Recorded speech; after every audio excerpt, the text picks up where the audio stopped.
শুভ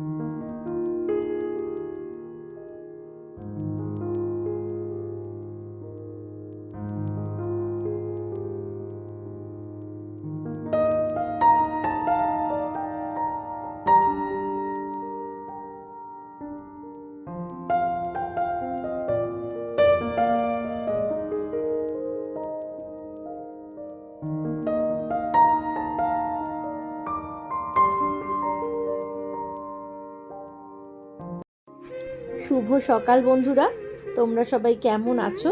আশা করছি যে যেখানে আছো সকলেই খুব ভালো আছো। হুগলি জেলার চুঁচুড়া শহর থেকে আমি তনুশ্রী তোমাদের সকলকে জানাই আমার চ্যানেলে অনেক অনেক স্বাগত আর অনেক অনেক ভালোবাসা। এখন ঘড়ির কাঁটায় ওই সকাল 8:30 মতো বাজে, আর এখন থেকে আজকের ব্লগটা আমি শুরু করছি। আজকে অনেক সকাল সকালই ঘুম থেকে উঠে ঘরের বাকি সব কাজ যা থাকে সেগুলো সব আমি সেরে নিয়েছি। ঘর পোছা, বাসন মাজা, ওগুলো সব সেরে নিয়েছি। ওগুলো আর আজকে তোমাদের সাথে শেয়ার করিনি। এখন আমি চলে এসেছি আমার বাড়ির ছাদে। তোমরা তো সবাই দেখেছো যে বাড়ির ছাদে আমি বেশ কিছু গাছ লাগিয়েছি, আর সেই গাছগুলো থেকে ছোট ছোট পাতা পড়ে না ছাদটা প্রতিদিনই নোংরা হয়। তাই একটু এসে মাঝে মাঝে ঝাঁট দিয়ে পরিষ্কার করে দিলে ছাদটা বেশ দেখতে ভালো লাগে। সত্যি কথা বলতে কি বলতো বন্ধুরা, আগেও কিন্তু আমি অনেক গাছ লাগিয়েছি, কিন্তু সেই গাছে না কখনোই ফুল ফল ঠিকঠাক হতো না। আর ফুল ফল না হতো বলে আমার মনটাও খুব খারাপ হয়ে যেত। কিন্তু এখন এই গাছগুলোর পেছনে না আমি অনেকটা সময় দিই, জানো তো। সময় বলতে সেরকম কিছু না, মাঝে মধ্যে একটু জল দিই, আগাছাগুলো একটু পরিষ্কার করে দিই, আর ওদেরকে টাইমে দুবার করে এসে জল দিই। তাতেই দেখো কি সুন্দর ছোট ছোট সব গাছে ফুল হয়েছে, ফলেরও গাছে কুঁড়ি এসেছে। কোনো কিছুতেই না সফলতা পেতে গেলে সময় দিতে হবে, ধৈর্যহারা হলে কিন্তু কোনো কিছুতেই চলবে না। আমি যতক্ষণ ছাদটা ঝাড় দিয়ে নিই ততক্ষণ তোমরা আমার ভিডিওটা দেখে আমার চ্যানেলটা সাবস্ক্রাইব করতে থাকো।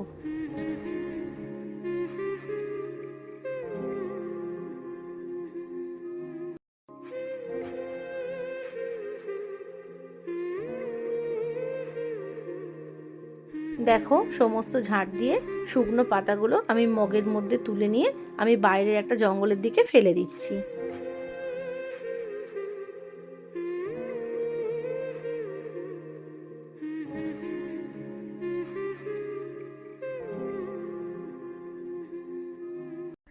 আগের দিন না এই জামা কাপড়গুলো সব কাঁচা ছিল, জানো তো। ছাদে মেলে দিয়েছিলাম, আর হঠাৎ করে বৃষ্টি চলে আসতে আধ ভেজা মতন হয়ে আছে। তো তখন তুলে রেখে দিয়েছিলাম। আজকে সকালবেলা আবার ওগুলো একটু ভালো করে রোদে দিয়ে দিচ্ছি, একটু ঝরঝরে হয়ে যাবে আর সবটা শুকিয়েও যাবে।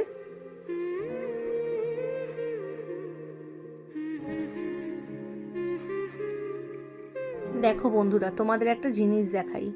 দেখো ছোট্ট একটা লেবু গাছে কত সুন্দর ছোট ছোট লেবু ধরেছে।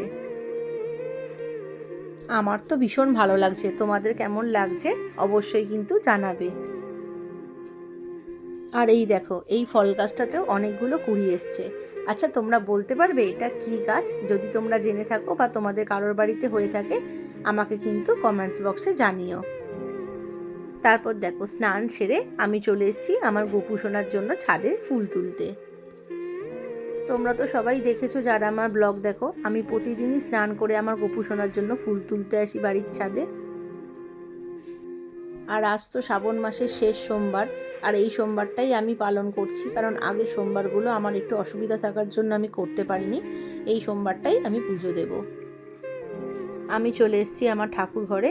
আগে ঠাকুর ঘরটাকে একটু গুছিয়ে নিচ্ছি। আজকে সকালবেলা আমার মেয়ে স্কুল যাওয়ার আগে গোপাল সোনাকে আর গণেশকে তুলে স্নান করিয়ে জামা পরিয়ে খেতে দিয়ে চলে গেছিলো। এখন আমি আবার ভালো করে পুজো দেব। দেখো আমি ওদের মুখটাকে একবার জল দিয়ে ভালো করে মুছিয়ে দিয়েছি, তারপর ভালো করে সুন্দর করে সাজিয়ে ওদের জায়গায় আমি ওদেরকে বসিয়ে দিয়েছি। এখন আমি আমার মহাদেবকে স্নান করিয়ে নিচ্ছি। আজকে বাজার থেকে এই আকন্দর মালা আর বেলপাতাটা আনা হয়েছিল, সেটা মহাদেবের মাথায় দিয়ে দিলাম। আর দেখো আমি জল দিয়ে দিয়েছি, এখন সুন্দর করে ফুল দিয়ে সিংহাসনটা সাজিয়ে দিচ্ছি।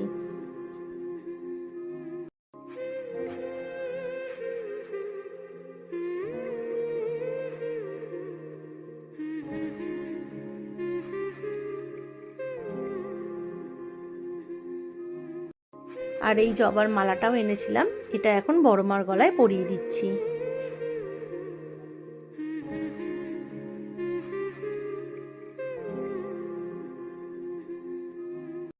মালাটা পরে দেখো বড় মাকে কি সুন্দর দেখাচ্ছে।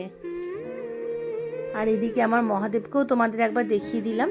দেখো আমি সব ফল মিষ্টি সুন্দর করে সাজিয়ে গোপাল সোনা সমস্ত ঠাকুরদেরকে খেতেও দিয়ে দিয়েছি।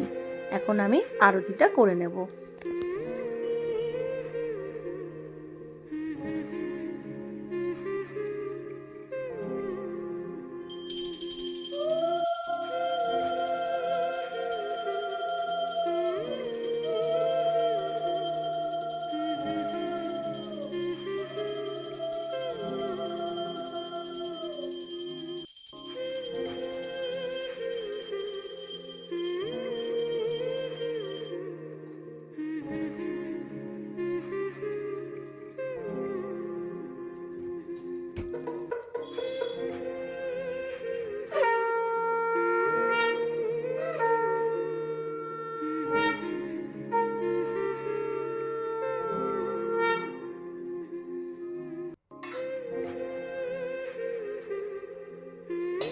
দেখো আমার আরতি করা শাঁখ বাজানো সমস্ত কিছু হয়ে গেছে। আমি শাঁখটাকে ধুয়ে এখন রেখে ঠাকুরটাকে প্রণাম করে নিচ্ছি।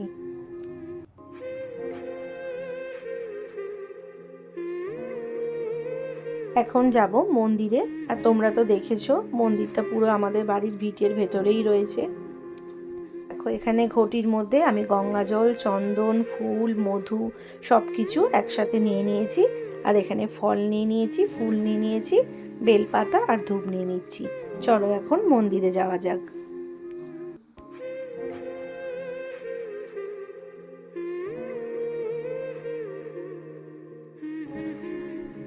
আমি চলে এসেছি বাবার মন্দিরের ভেতরে। এই দাদাকে দেখো মহাদেবকে স্নান করিয়ে ভালো করে চন্দন লাগিয়ে লাগিয়ে বেলপাতাগুলো শিবের মাথায় দিয়ে দিচ্ছে। এই দেখো এইটা মন্দির, আর একদম মন্দিরের গায়ে লাগানো আমার বাড়ি। চলো এবার বাবার পুজোটা করে নিই, তোমরা আমার ভিডিওটা দেখতে থাকো।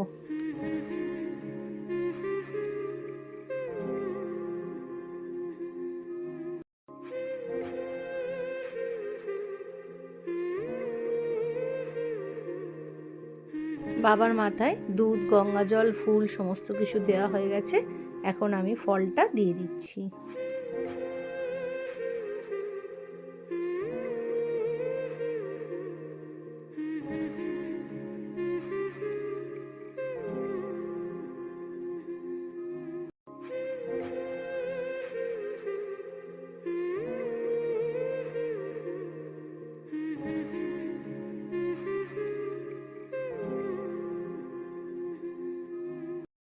পুজো দিয়ে আমি বাড়ি চলে এসেছি।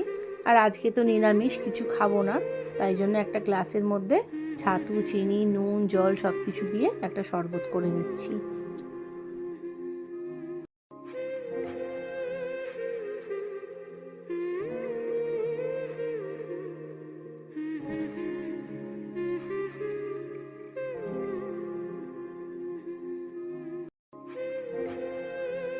তোমরা পুজো করে কে কে এরকম শরবত খাও অবশ্যই কিন্তু আমাকে কমেন্টস করে জানিও।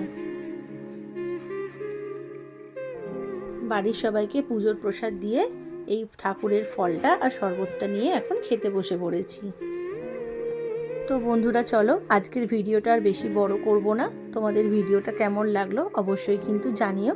যদি ভিডিওটা ভালো লেগে থাকে তাহলে লাইক, কমেন্ট, শেয়ার করে দিও। আর এখনও যারা চ্যানেলটা সাবস্ক্রাইব করোনি চ্যানেলটা সাবস্ক্রাইব করে আমার চ্যানেলটার পাশে থেকো। দেখা হচ্ছে নেক্সট কোনো ব্লগে।